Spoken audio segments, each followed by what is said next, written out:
Supposedly, the Jets may be close to making a head coaching decision, and it might just be Scott Arniel. But is that the right choice? Are the Jets barking up the wrong tree? Find out on tonight's episode of Locked On Winnipeg Jets.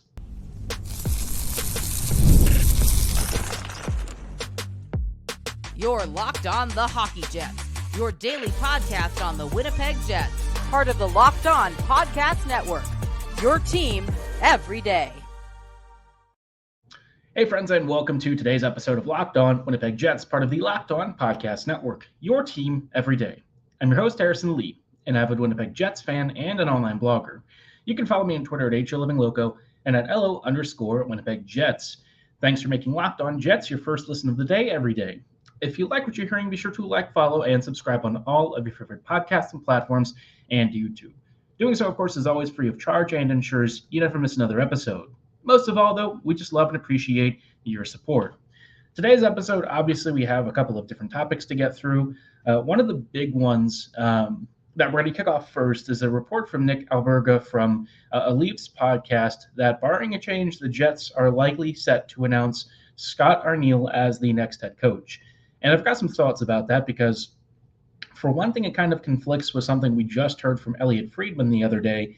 And two, if that is the choice, I kind of feel like the whole search process the Jets just went through really wasn't all that thorough. But that's assuming that's, a very accurate report, which as of right now, I don't really know what to think.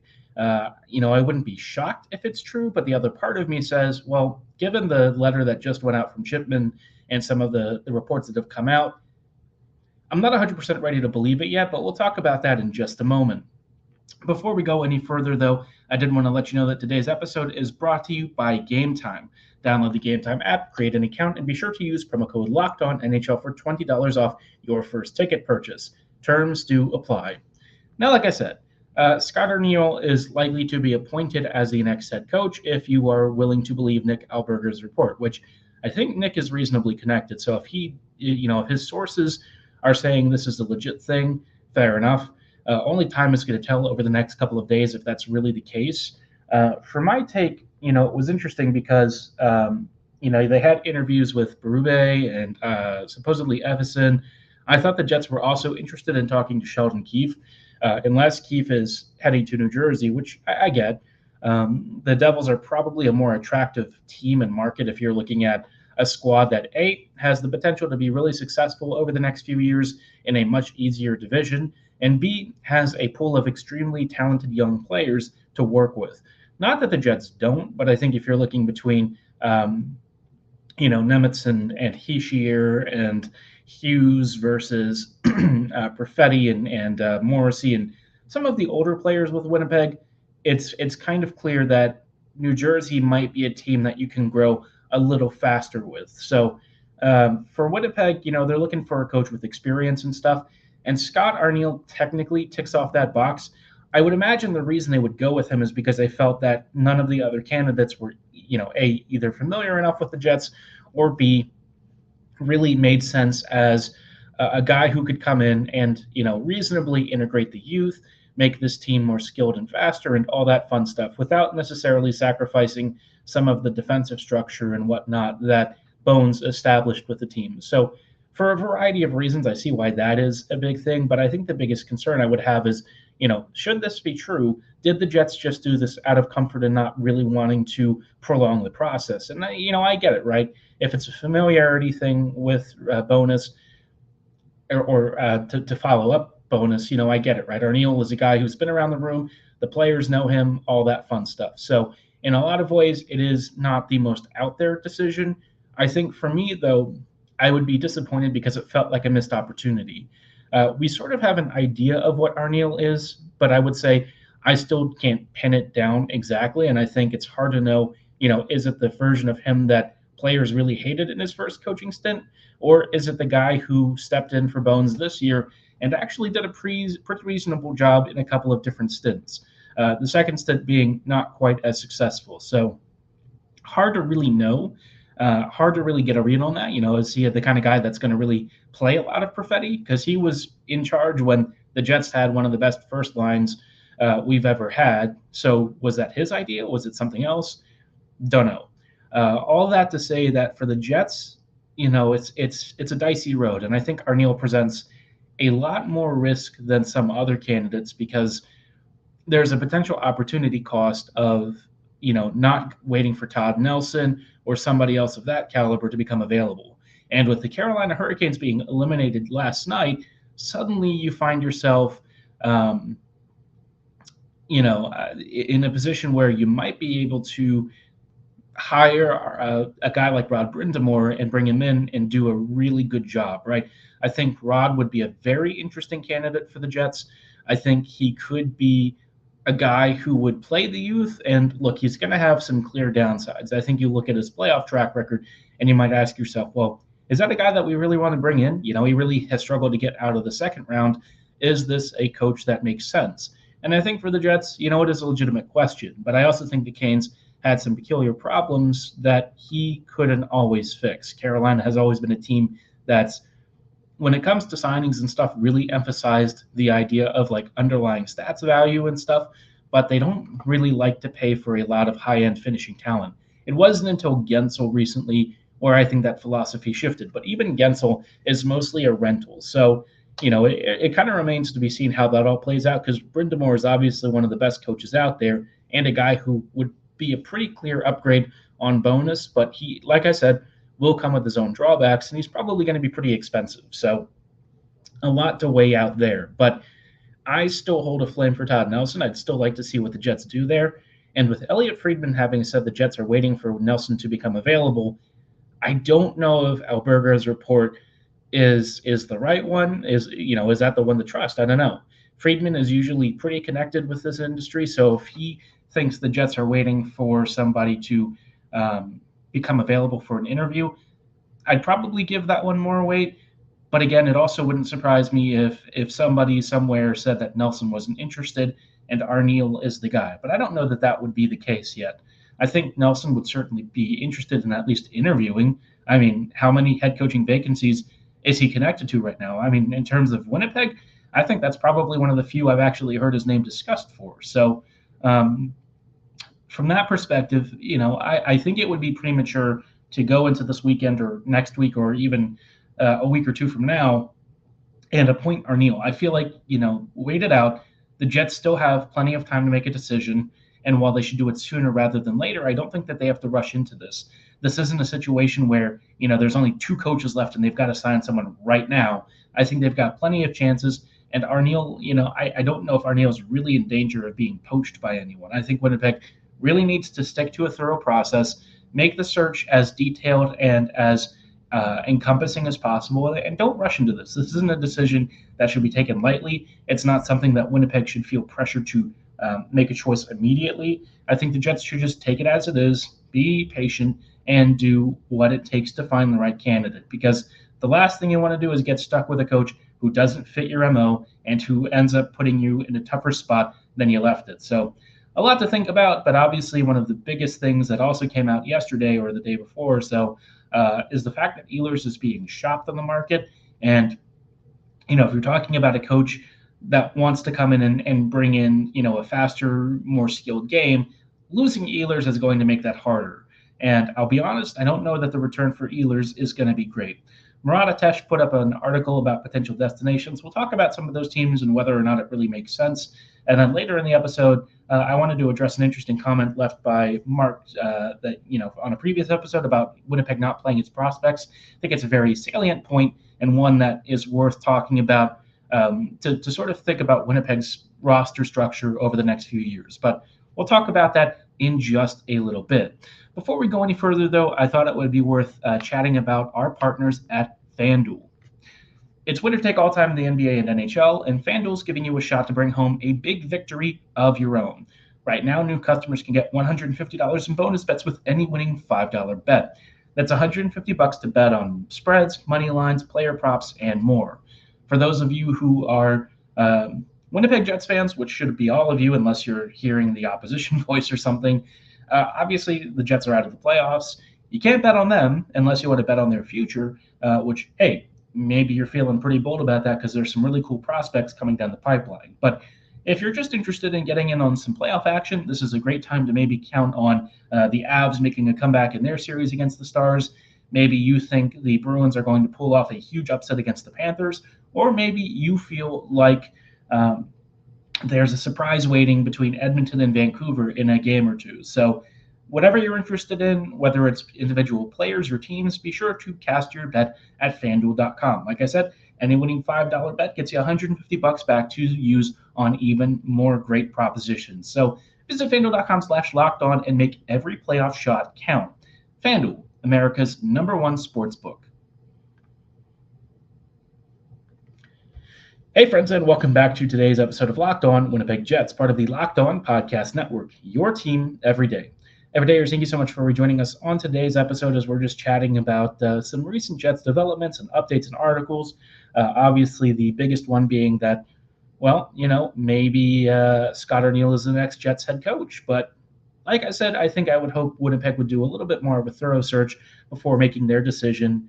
Not that it's rash or wrong, but that you shouldn't just limit yourself to the safe and comfortable choice, which I think Arniel technically is on paper, but would actually present a decent amount of risk, especially if things go wrong and the Jets pass up a much better candidate opportunity. Before we dive into one of the other things that came out, which was some Nik Ehlers trade destinations and what the Jets could get, just wanted to let you know that, for all of you who are Fox Sports or ESPN watchers, if you find yourself having to turn down the volume, it might be worth you making the switch to Locked On Sports Today, a free 24/7 sports streaming channel programmed for you every day to bring you the biggest stories without all the screaming. Locked On Sports Today brings you can't-miss analysis, opinions, and news streaming 24/7 on YouTube or the free Amazon Fire TV channels app, all part of the Locked On Podcast Network, your team every day. Now, like I said, Murat Atesh from The Athletic has put together an article recently, a couple of days ago, about the Jets and Ehlers. So Ehlers is being shopped. I think we all sort of knew that this would happen. It's been telegraphed, I would say, a pretty decent amount. And as much as it hurts, I'm not shocked. And I think it probably just needed to happen in general, right? I sort of look at this and, for me, it's disappointing that it's gotten to this point. I think if you could have gone back in time and maybe changed how all of this ended, it would have been nice if the Jets had used Ehlers more and if they had not alienated him to the point of wanting to leave. I think in a lot of ways there's probably been behind-the-scenes conversations and stuff, and I'm sure in so many words Ehlers has probably communicated his desire to move on. I'm sure that an extension after his contract is up is probably off the table. I don't even know if it's something that could be fixed through one season, in part because, and here's the thing, right? Playing as little as he has and being used in a third line role has directly impacted his ability to make money. The less ice time that you have and the less points that you have is just evidence against you when it comes to asking for a raise. And so, he'll have that same issue going elsewhere, but maybe he just feels like he's going to be used in a first line role and actually be given a chance to get a bit more cash on his next extension if he leaves the Jets, which is a disappointing way to have to look at it, but I don't think he's wrong. I think Ehlers hasn't really been appreciated for the kind of player that he is. I think a lot of what he brings to the team is often overlooked. A lot of people will say that, he makes really high danger and high risk passes, which is true, right? There's times where Ehlers makes a boneheaded pass and it was clear that it was probably going to get picked off. But more often than not, the way that I've thought he looks at the game is almost like a soccer player, right? He'll make passes into space and stuff where he anticipates a player on his line eventually filling in and scooping up the puck. So he's happy to use open parts of the ice, which I think is fundamentally different than how most people think about passing. Because of that, I think a lot of people imagine him to be very aimless, and it's just not true. The way that Ehlers plays is more about exploiting space on the perimeter and looking for ways to open that up. And so on top of that, you're also going to potentially lose his transition speed and skill, which is something that the Jets just don't have a lot of. Like, in terms of guys who are high-end skaters on this team, they really have no one. Lambert will eventually become that guy. Jibrikov looks like a pretty decent skater. And, Kyle Connor's obviously fast, but Connor has his own drawbacks. And so you find yourself in a bit of a hole in terms of that level of creativity and space creation that Ehlers brings. And so for me, as much as it hurts, I still think the Jets are likely to lose this trade. I just can't imagine that a guy with 1 year left is really going to bring you a big trade return. The article did mention the Ottawa Senators, which is funny because earlier I talked about Jakob Chychrun being a guy that I would target. The thing with Chychrun is that the Jets would also need to figure out something with Schmidt or Pionk, and Schmidt's probably the odd man out. Pionk, I would imagine, would play on the second pair still. I just can't see the Jets getting away from that. My guess is if they re-sign Dylan DeMello, he would move to the third pair, which, I mean, it's okay, right? If you have Morrissey Chychrun on your first pair, it probably goes well. But what was great about DeMello is that he sort of served as like a defensive valve for Morrissey when Josh wanted to activate. And I don't know that Chychrun is really the kind of guy to do that. In terms of like other assets, I mean, the Sens have like some prospects, or maybe they look at Shane Pinto, I guess. But if you're targeting a guy like Pinto or one of these younger players, you're going to have to pay up more than just Ehlers. That swap is not even, and I can't imagine that a team that's got a young, cost-controlled or rights-controlled asset is willing to give that up for an expiring winger with a bit of an injury history. So something to keep in mind there. One of the other teams that's been mentioned is Utah, and Utah is interesting because obviously with having the Yotes roster in tow, there's players there that could be of interest. Schmaltz being a big one. Like I said with the Pinto trade, the Jets would have to add there. I think that's pretty clear. If it's Krause, it's probably a similar proposition. I just think that when you're talking about a rental winger, essentially, it's going to have to be more. Now, if the Jets did like a sign and trade, I guess you could technically do that. But sign and trades are really uncommon, and I don't think Ehlers really has any incentive to do that with the Jets. I just don't really think that's a thing. So I think at this point, you're basically expecting him just to be treated as like a rental winger. And unless something changes, that's not going to fetch you a huge return, maybe not even at the trade deadline. Utah would be more future heavy, I guess. Like I said, unless it's like Schmaltz or Krause or something, I can't say that I'm tremendously interested. One last team that we'll talk about that the Jets could potentially deal with, and apparently had some trade on the table at some point in the past couple of years, it's the Carolina Hurricanes, who have had interest in Ehlers before. And Ehlers would be a clear upgrade in their top six. He's fast, he's skilled, he has a great shot. And I think in the way that Brind'Amour likes to play, he'd probably be a better fit than some of their current guys. Not that he's like, a very physical forechecker or anything, but in terms of like that high-end creativity and skill that they frankly could use a little more of, I think it's one of those situations where he's a right fit for them, but they don't really have assets to make a deal like that necessarily happen. They'd have to give up some futures or something because their current active roster is unlikely to be available unless they move a defender. And I don't know. I can't imagine the Jets really having any sort of interest in Orlov or Burns. Slavin would be a different story, but Slavin's probably resigning there anyways, and I can't see him wanting to leave. So, I mean, you could also look at Necas, I guess. Necas would obviously be expensive, I think, and Winnipeg would have to add more to their side of the trade deal. It's an interesting one. It could be a solution if the Jets are looking for a guy who has some flexibility down the middle. But like I said, right, I think of those fits, I feel like the Canes have the hardest time pulling that off. I could be wrong, but unless the Canes are willing to part with one of their RFAs or something that the Jets could use, and Winnipeg could supplement with the value of like maybe a top prospect or something, I don't know. I would have to think long and hard about that. But in terms of like the stylistic fit, it's probably one of the best available. So something to keep an eye on. Maybe the Jets trade him for Rod Brind'Amour or something. You never know. I know it's not going to happen. That's mostly a joke, but we'll have to wait and see with how all of that pans out. But all I would say is just measure your expectations on a return, because I can't really see that being a particularly high return if it's just Ehlers by himself. So stay tuned. We'll have all that thoughts and coverage as we get closer to an Ehlers trade later this season. But before we move on to one last topic that I thought is worth talking about, it's a comment that Mark left, a very interesting and useful comment to talk about, because it sort of gets at something that the Jets have probably thought about, especially watching the Dallas Stars do what the Jets did in 2017-2018. We'll talk about that in just a quick moment. Before we go any further, though, I did want to shout out some folks that I mentioned earlier this episode at Game Time. When it comes to buying tickets, a lot of you are probably used to, surprise charges, big fees, and sometimes when you're buying tickets, you don't even know where you're sitting, right? You pick a spot on a map and you just have to hope that the view doesn't suck. Well, Game Time totally gets it. They've been there before.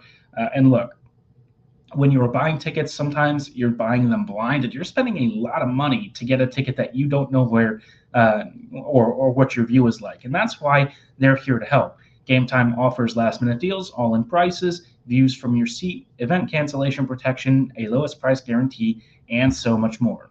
They're so good that they've become an authorized ticket marketplace of both the NBA and MLB. And guess what? The closer you get to tip-off or first pitch, prices actually go down. How many places can you say do that? They also offer flash sales, zone deals, and of course, all of the other event cancellation protections and guarantees that I mentioned before. For those of you who are even looking for Jets games, this is a great way to save time and money. They want to make this as easy as possible, so if you're ready to take the guesswork out of buying NBA tickets, go with Game Time. Download the Game Time app, create an account, and be sure to use promo code LOCKEDONNHL for $20 off your first purchase. Terms apply. Again, create an account and redeem code LOCKEDONNHL for $20 off. Download Game Time today. Last minute tickets, lowest price, guaranteed.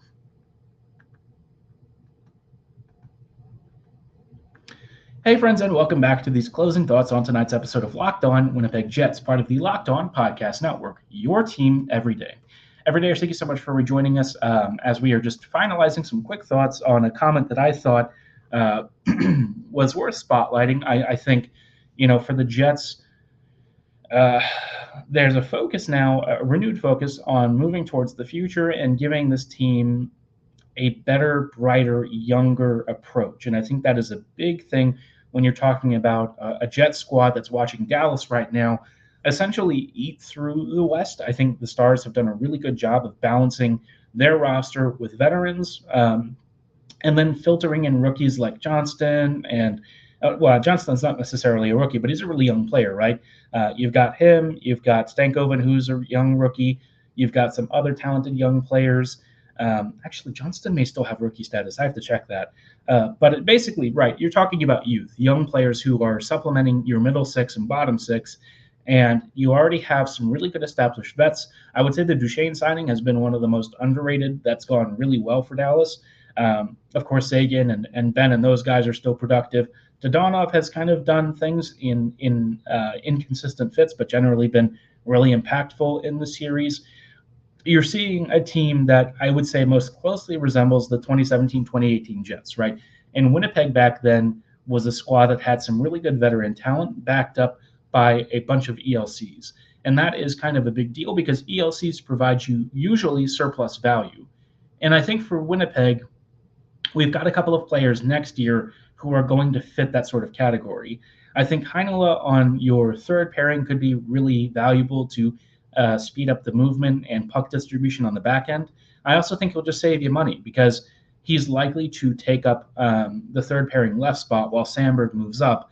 And I think that would make sense because Dylan at this point, like he's going to be 33 or 34 at the start of his next deal. And I feel like if you're the Jets, as much as Dylan has been a fantastic player for Winnipeg, it's just really hard to think about tying up a lot of money long-term with him as much as I wish it was a feasible thing. If Dylan was like 29 or something, I might feel differently about it, but he's kind of getting up there in years, and this style is usually not one that ages super well. I could be wrong with Dylan, and Dylan is definitely not somebody who I think has aged linearly, so, there's a reasonable chance he does well, but I just think for Winnipeg's own needs and what they really need to invest in, they probably need to overhaul the right side as well as the center depth, and you need money and cap space to do that. So in this case, I think you've got some internal options who can step up and fill that void, and that's where I think Dylan kind of would have to step aside.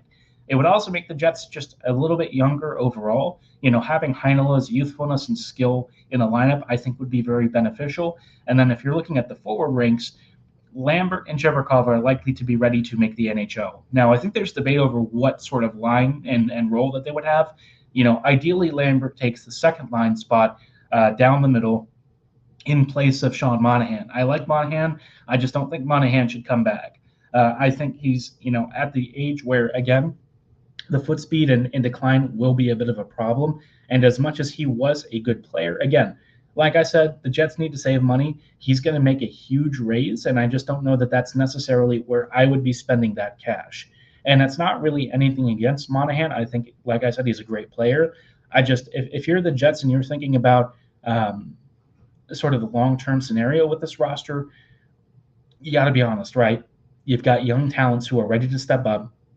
Lambert showed in his brief NHL stint that he might be capable of doing some really cool stuff. And if things don't work out, you might just be able to slide him back a little bit in terms of his time on ice deployment and maybe use somebody like Lowry a little bit more frequently, which Lowry in a second line role I don't think would go nearly as badly as it sounds. And we've also got Nemesnikov.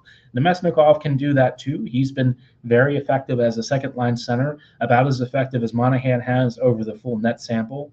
I think Monahan probably has put a little more on paper, but in terms of like scoring rates and stuff, Nemesnikov was almost lockstep with Monahan when they brought him in. So, I don't think it's nearly as big of a deal as it's been made out to be. Now, again, none of these scenarios are ideal, but look, you've got options, and I think you have to figure out ways to be a little more efficient and save on cap space, because that's going to be a premium for the Jets coming up this year. And with Winnipeg needing to also figure out what they're doing with guys like Kyle Connor after next season and stuff like that, the Jets have some big questions. So a lot to sort out, but I think it's really important for the Jets to fill in the roster with younger players, because that can supplement your core depth. And like, the Jets definitely need top end talent. There's no question about that. And the only way that you really get that is to tank. But let's be real. As long as Hellebuyck is here, they ain't tanking. It would take a huge fall off from Helly to really drive that. And I don't see that happening for the next couple of seasons. So we're going to have to make do with what we've got. But I think the Jets have some really good talent that they can draw from, even if it's not like Connor McDavid or Austin Matthews or Connor Bedard level, right? That's the kind of talent that can change a franchise. But I think the Jets can make do with what they've got.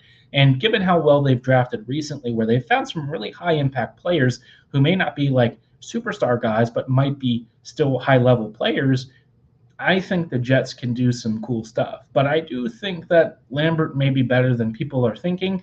McGroarty might be a really good top six winger. And I've got time for Perfetti to really grow into an elite two-way attacker. So there's a lot of stuff for the Jets to work with there. It's just a question of melding them into the roster the right way, making this a good combination of youth and skill mixed in with some veteran talent. And I think the Jets have a chance to prolong their competitive window. But of course, all of that really comes down to also making sure that the coach behind the bench is the right guy for this job. I think that is a bigger question, one that's probably not going to be solved easily. But if you're the Jets, it's one that you have to really hope you can take the right shot at and bring in a really qualified candidate. So as we get closer to that decision, of course, we'll probably have more thoughts on this. I'm also curious to know how the Jets play the free agency market, because there's actually good options out there if the Jets do part ways with Ehlers and they want to bring in somebody externally who might be able to fit the bill. Like I said, Daniel Sprung's probably high up there for me. Marchessault, less so. Maybe Smith would be an option if he comes back from Pittsburgh in a trade, should Ehlers go there instead. I'm not sure that I love some of these choices, but Sprong definitely would be up there for me, and I think he'd be a great addition to a Jets roster that definitely needs some scoring depth. You could also maybe look at Mantha, I guess, but he didn't really do that well for the Knights, and honestly, given his past record, I think he'd be more a middle six option, so you probably don't want to spend a lot on that. So we'll have to just wait and see. But obviously, we want to also talk about the playoffs and stuff that are still ongoing, some surprises in those series. We'll get into all of that on another episode coming up later today. But for tonight's episode, that is going to be all the time that we have. Thank you so much for making Locked On Jets your first listen of the day every day. We'll see you back here later on. So as always, have a great one, and go Jets, go.